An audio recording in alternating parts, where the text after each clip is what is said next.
Assalamualaikum warahmatullahi wabarakatuh. Di sini saya Syarifah Syifa Madina akan menjelaskan tentang studi kasus asuhan kefarmasian. Sebelumnya, terima kasih saya ucapkan kepada dosen pengampu praktikum asuhan kefarmasian, Ibu Lydia Septa Desiana, S.Farm MSI APT, dan Bapak Teddy Kurniawan Bakri, S.Farm M.Farm APT.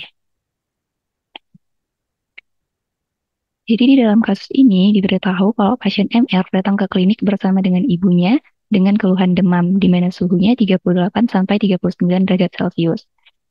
Dengan nafsu makannya berkurang, dia mengalami muntah dan perut kembung yang dialaminya sejak 4 hari yang lalu. Pasien diresepkan obat, yaitu ada Zefat, Pamol, dan Ondan oleh dokter.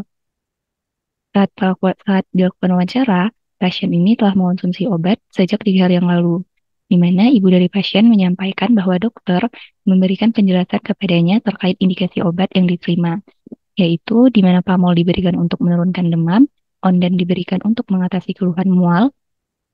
Sedangkan untuk pemberian Zefat, pasien lupa apa alasan dokter memberikan Zefat. Nah, sebelumnya si pasien ini belum pernah mengonsumsi obat-obat yang diberikan. Dan ibu dari pasien ini, dia juga menjelaskan kalau dokter mengatakan bahwa obat-obat diminum saat keluhannya kambuh saja. Jadi dari berdasarkan hasil kasus yang diberikan tadi, kita ketahui kalau pasien dengan nama MR, di mana keluhan pasien itu demam dengan suhu badannya 38 sampai 39 derajat Celcius, dia nafsu makannya berkurang, dia muntah dan perutnya kembung yang dialaminya sejak 4 hari yang lalu. Untuk obat-obat yang diresepkan dokter yaitu ada Zefat, Pamol, dan Ondan, di mana obat ini diberikan sejak 3 hari yang lalu. Hal-hal yang disampaikan dokter kepada pasien yaitu Pamol diberikan untuk menurunkan demam, Ondan diberikan untuk mengatasi keluhan mual, sedangkan alasan Zefat tidak diketahui karena pasien lupa. Dan obat-obat yang diberikan diminum hanya saat keluhannya kambuh saja. Baik, selanjutnya di sini dilakukan analisa kepatuhan pasien, di mana dalam analisa ini diberikan beberapa pertanyaan kepada ibu pasien, yang nantinya ibu pasien akan menjawab pertanyaan yang diberikan. Di mana pertanyaan yang diberikan seperti yang tertera pada slide, eh, tentang mengenai apakah ibunya pernah lupa, atau mengenai melewatkan jadwal pemberian obat, dan lain sebagainya. Jadi berdasarkan analisa kepatuhan, kita di sini bisa kita nilai tingkat kepatuhan pasien, di mana dengan menggunakan instrumen MMAS 8. Nah, jadi MMAS 8 ini merupakan kuesioner untuk mengukur kepatuhan dari si pasien, di mana dia terdiri dari 8 item pertanyaan, dan respon jawabannya itu antara ya atau tidak, dan memiliki nilai kalau ya nilainya 1 dan tidak nilainya itu 0. Nah, jadi 8 item pertanyaan yang diberikan ini, itu tuh untuk mengidentifikasi masalah kepatuhan dan untuk memantau kayak mana si pasien ini dalam mengonsumsi obatnya selama terapi. Jadi di sini ada pertanyaannya di mana apakah si pasien itu kadang lupa minum obat. Nah, jadi dari berdasarkan data yang diperoleh tadi, kita tahu kalau si ibu pasien ini tidak pernah terlupa untuk memberikan obat kepada si anaknya.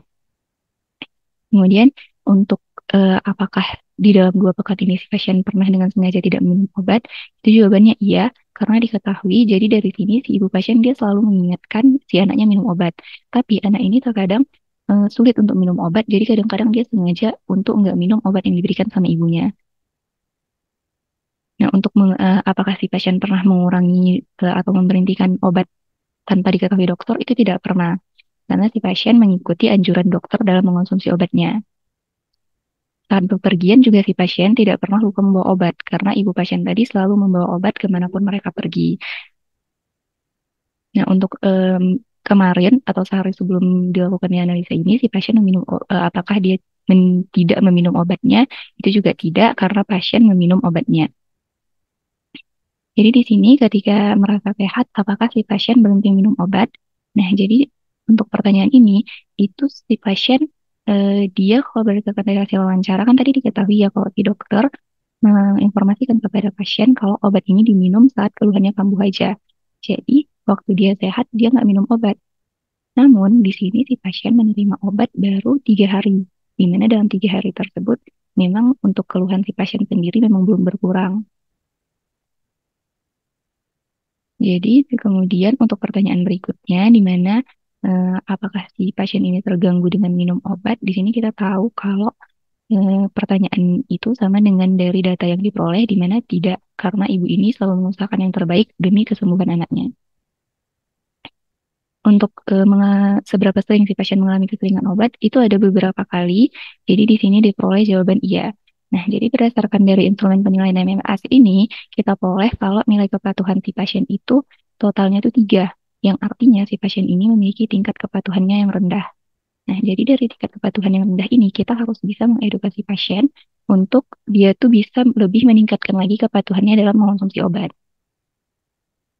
Jadi dalam mengedukasi pasien untuk meningkatkan kepatuhannya, itu banyak dijelaskan dalam beberapa literatur, di mana salah satunya dalam literatur yang tertera seperti pada slide, di mana di dalam literatur ini, itu mau penyakit yang kronis, penyakit yang berat, ataupun penyakit yang ringan, itu kita tuh harus tetap meningkatkan kepatuhan pasien.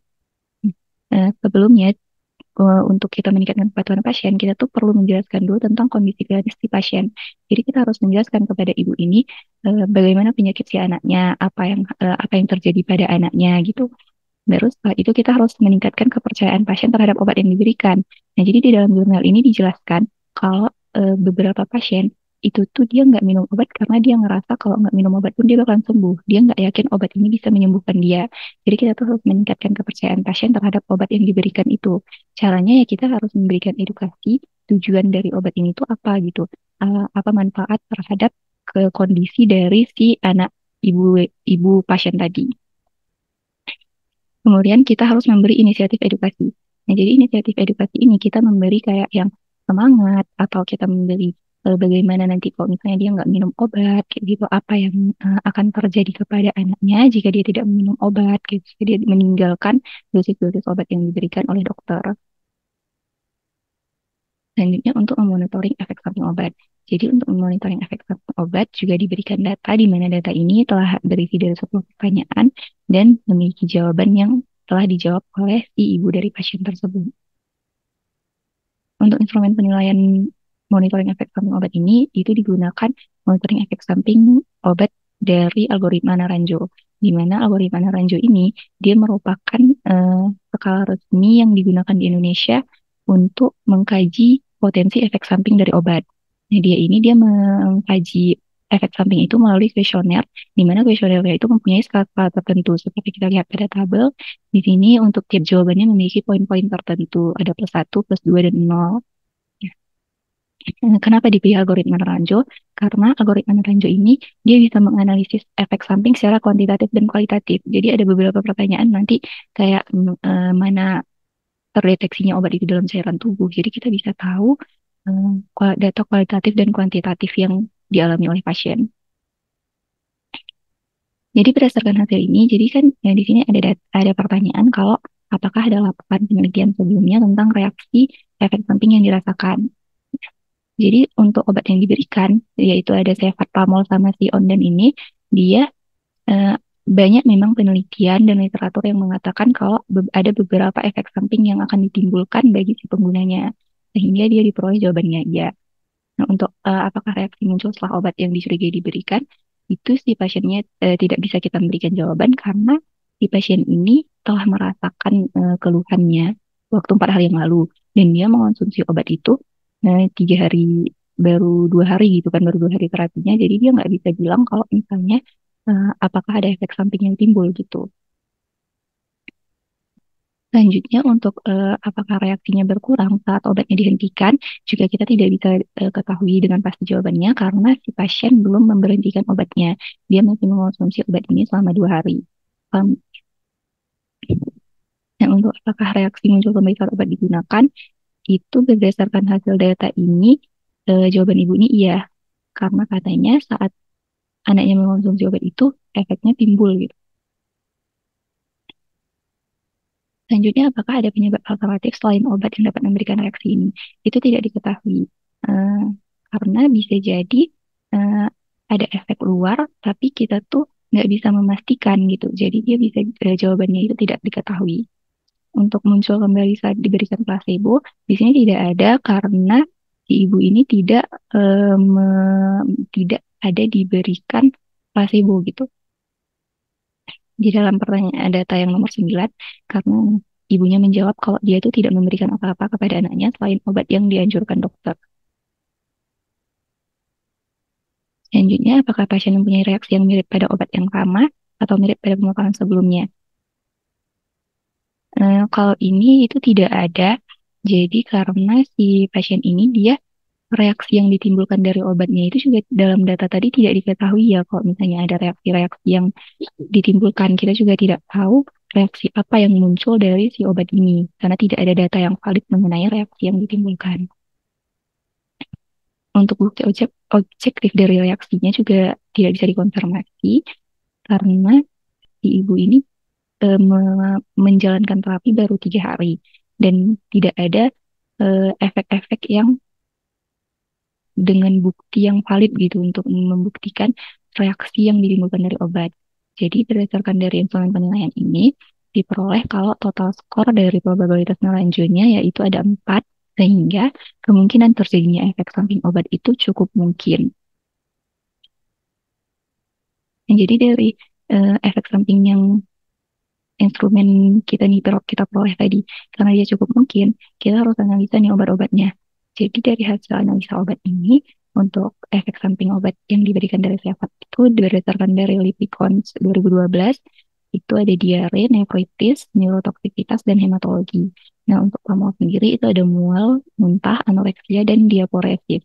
Sedangkan untuk ondan, itu efek sampingnya dia bisa merasakan sakit kepala, kelelahan, mulut kering, melese, atau sembelit. Jadi berdasarkan dari Medcat, di sini untuk Cepat sendiri, persentase dia mengalami efek samping itu berdasarkan dari data-data yang diperoleh, itu sekitar 1-10%.